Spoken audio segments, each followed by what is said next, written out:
انسان نه چې کله مزي خارج شي نو آیا په د باندې غسل فرض دی او کنه یا په کپړو باندې ولګي دا پوښتنې خلک ډېر زیاتې کوي چې دې حالت کې به اوس موږ څه کوو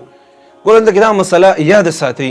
یو چې کومه دا مني ده مني هغې ته ویل کېږي کومې په ټوپ باندې چې اوبه خارج شي شهوت د انسان ختم شي که هغه په خوب کې وي که په ویښه باندې نو په دې حالت کې په تا باندې غسل به فرض شو ته به بیا غسل کې یو مزي وي مزي څه ته ویل کېږي کله چې انسان د خپل زوجې سره ګپ شپ لګوي نو په دې حالت کې چې کوم دی دې نه لږې لږې شان دي اوبه خارجېږي دې ته څه ویل کېږي دې ته مزي ویل کېږي نو په دې حالت کې چې کوم دی بخاري شریف حدیث دی علي رضی الله عنه فرمایي وایي ما چې تازه واده وکړو كنت رجلا مذاء ما نه مزي ډېره زیاته تلله نو زه شرمېدلم د الله د نبي صلی الله علیه وسلم نه پوښتنه نشوه کولی ځکه هغه زما سخرو فاطمه رضی الله عنها زما په نکاح کې وه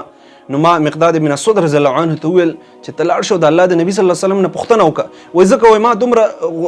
لمباګانې کولې مزي به چې رانه لاړله مسلې پته راته نه وه ملا مې درد شروع کړ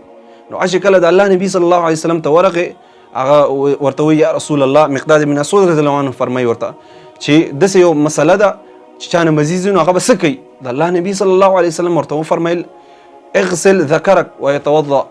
خپل ذکر چې کوم د عورت دا دي ووینځي او اودس دې وکړي استنجا او اودس